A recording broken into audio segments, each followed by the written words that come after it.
Bonjour à tous. Tout d'abord, un très grand merci à Brigitte Marin, la directrice de l'ESP de l'Académie de Créteil, à l'UPEC, à ses équipes qui nous accueillent aujourd'hui et qui nous rassurent d'ailleurs, qui viennent de nous rassurer. Un grand merci également à tous les participants à cette journée.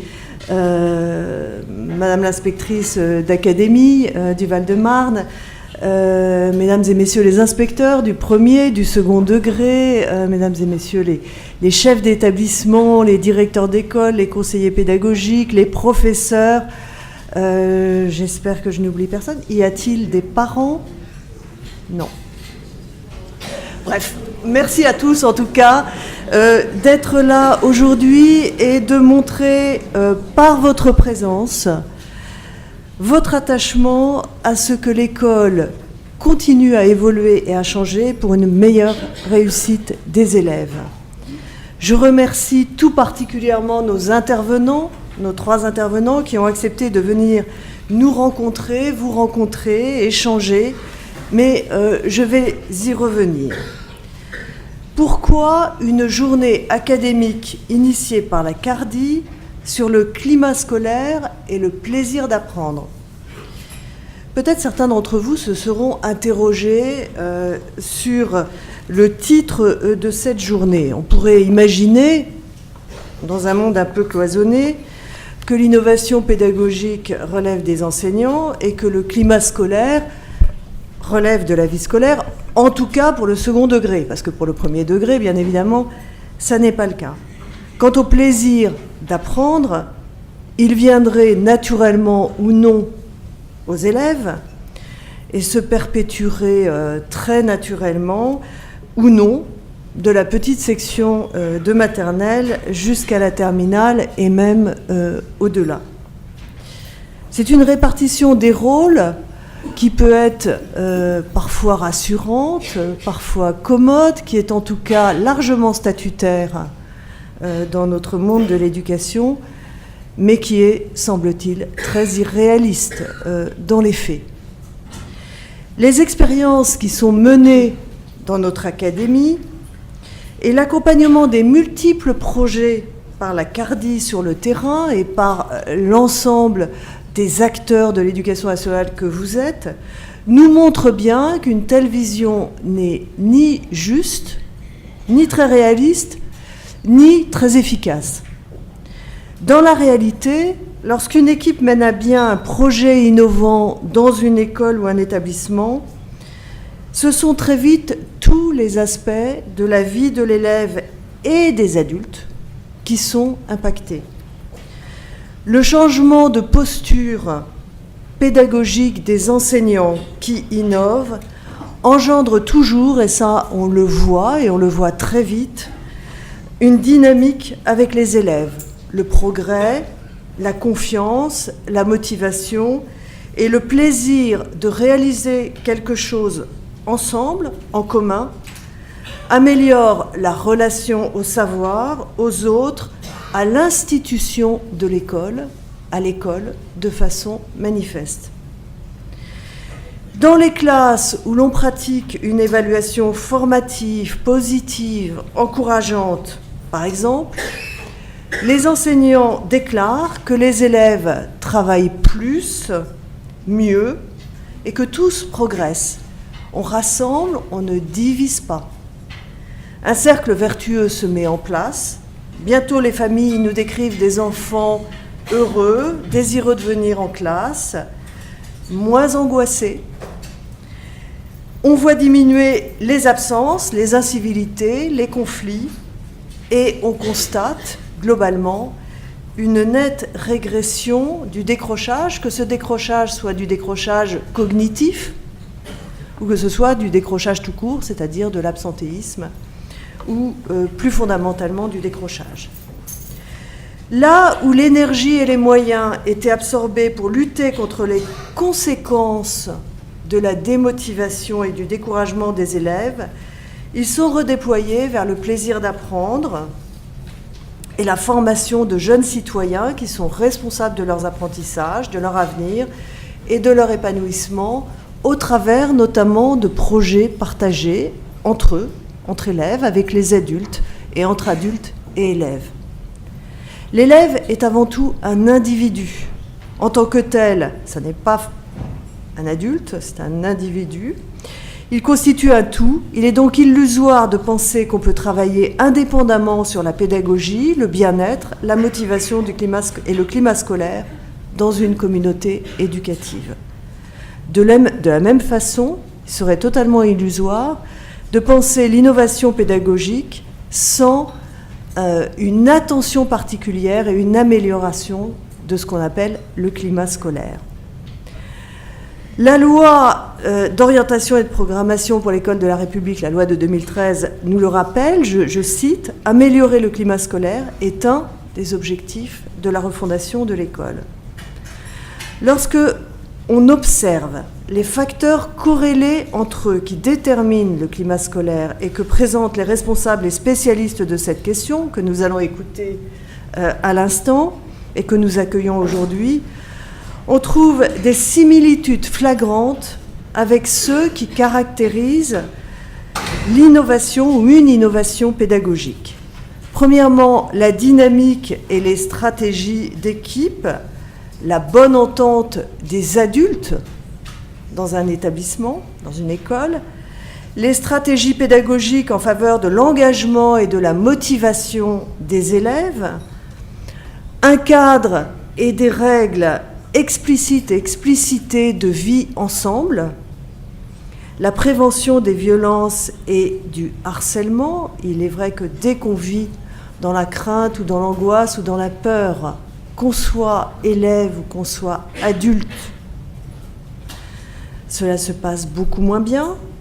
La coéducation, le lien avec les familles, dans le respect de l'autorité de chacun, de l'autorité des parents en tant que parents, de l'autorité des enseignants et des communautés éducatives, le lien avec les partenaires, bien sûr, et la qualité de la vie à l'école, l'organisation du temps, très importante, de l'espace, très important à la fois pour les élèves et pour les adultes. On le voit bien, l'innovation pédagogique agit sur le climat scolaire et le climat scolaire, bien évidemment, agit sur l'innovation pédagogique.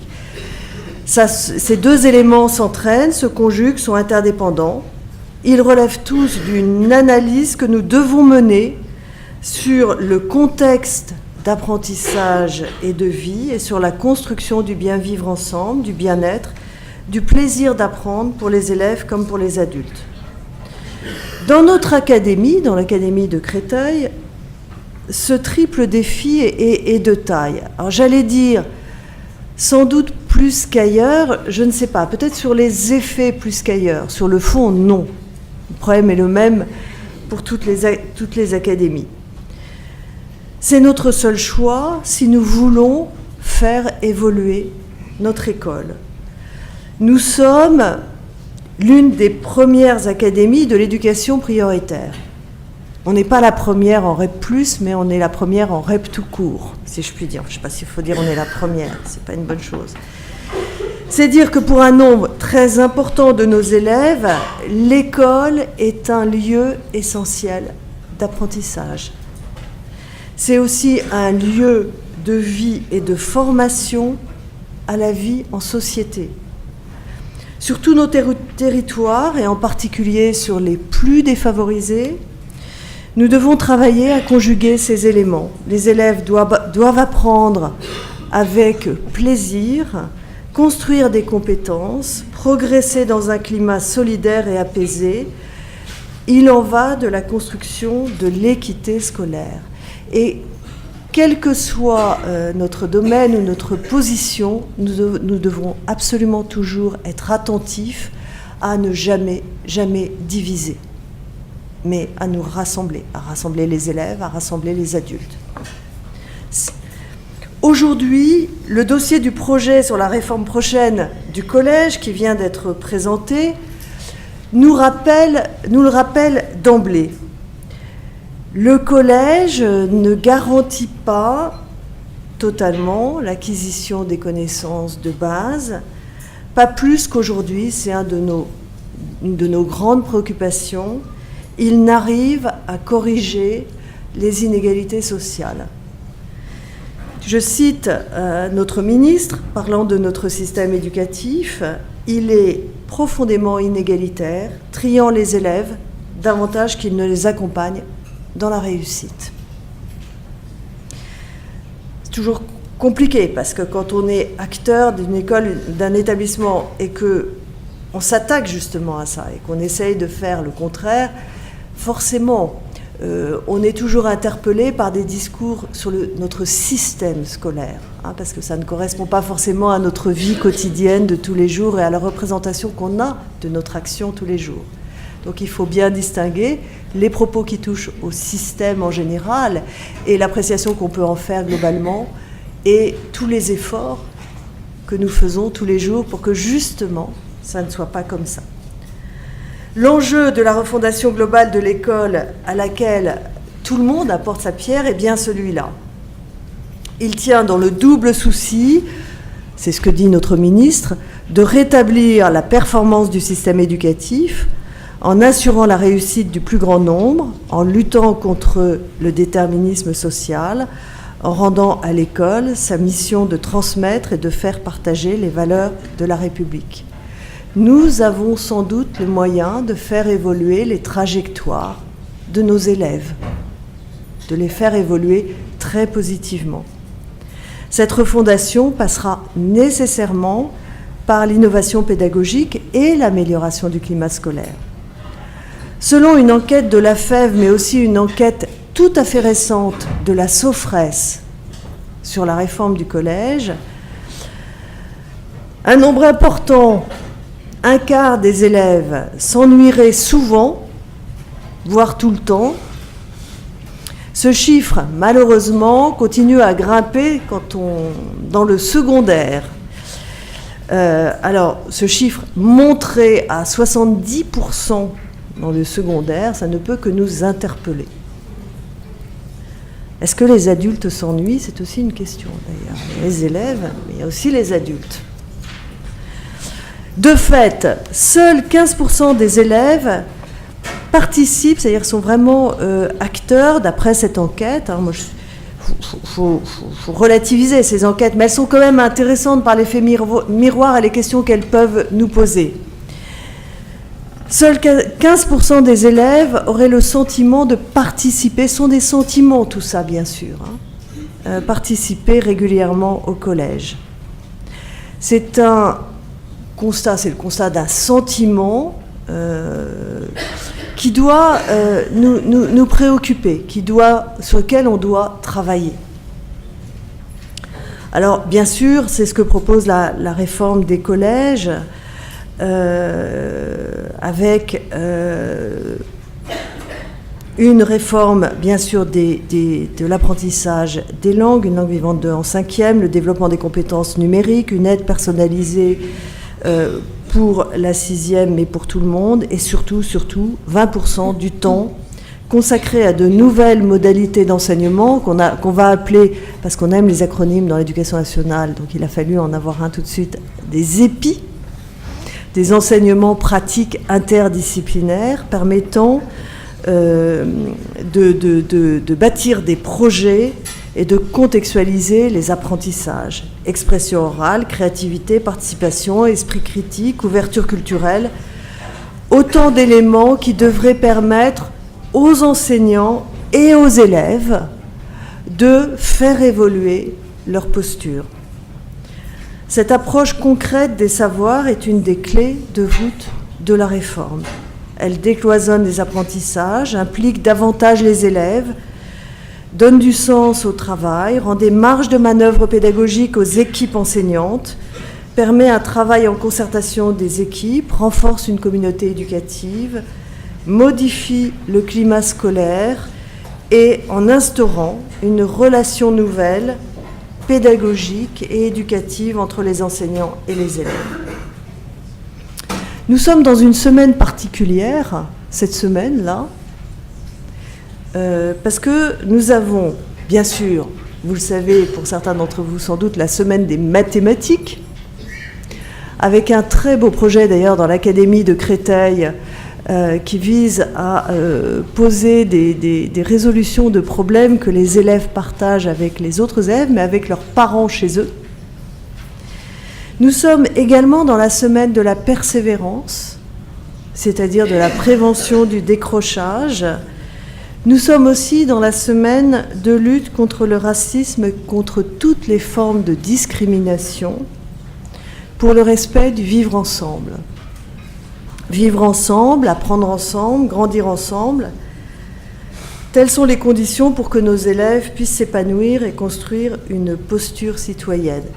Je rappelle d'ailleurs que l'article 1 du Code de l'éducation nous rappelle bien à tous que, outre la transmission des connaissances et des compétences, la première mission de l'école est la transmission des valeurs de la République. Vous l'aurez compris, le climat scolaire et le plaisir d'apprendre dépendent bien sûr l'un de l'autre, et l'innovation pédagogique est leur terrain de rencontre. Puisque je parle de rencontre, il est temps maintenant de présenter les acteurs de notre journée d'aujourd'hui. Sigolène Couchot-Chiex, Éric de Barbieux et Philippe Mérieux. Je souhaite tout d'abord excuser l'absence de Benjamin Moignard, maître de conférence à l'Université Paris-Est et directeur de l'Observatoire universitaire international éducation et prévention, qui travaille en lien très étroit avec la CARDI et qui devait être avec nous aujourd'hui. Sa présence n'est malheureusement pas possible, mais je le remercie très sincèrement pour la qualité des relations qu'il entretient avec l'Académie de Créteil et avec nos équipes. Sigolène Couchot-Chiex, qui est maître de conférence à l'Université Paris-Est Créteil, est responsable des étudiants de Master MEF, membre de l'OUIPEP,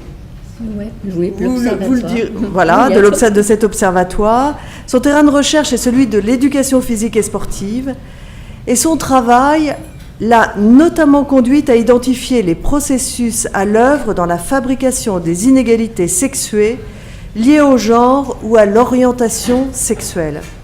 Elle a étudié entre autres l'influence du genre dans l'enseignement d'EPS et analysé les pratiques professionnelles et la construction de la mixité sexuée par les enseignants stagiaires.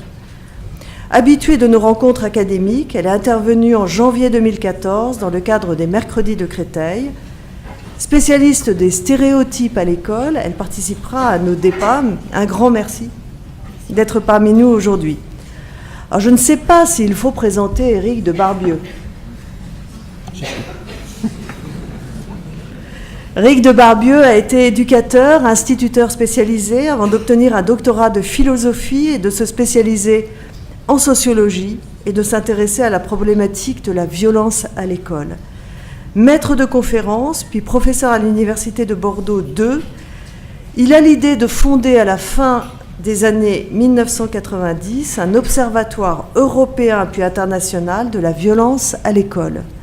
À ce titre, il a supervisé 4 conférences mondiales sur ce sujet depuis 2001, à Paris, au Québec, à Bordeaux et à Lisbonne. En 2012, il est recruté à l'Université Paris-Est Créteil comme professeur en sciences de l'éducation. Vous êtes reconnu internationalement comme l'un des meilleurs spécialistes de la violence à l'école et de sa prise en charge. Bien sûr, vous avez été appelé par plusieurs ministres de l'Éducation nationale. Luc Châtel vous a chargé de présider le Conseil scientifique des États généraux de la sécurité à l'école, qui se sont déroulés en 2010 à la Sorbonne. Vincent Payon, en 2012, vous a appelé à ses côtés pour être délégué ministériel chargé de la prévention et de la lutte contre les violences en milieu scolaire, mission qui est encore la vôtre aujourd'hui. Un grand merci d'être ici aujourd'hui.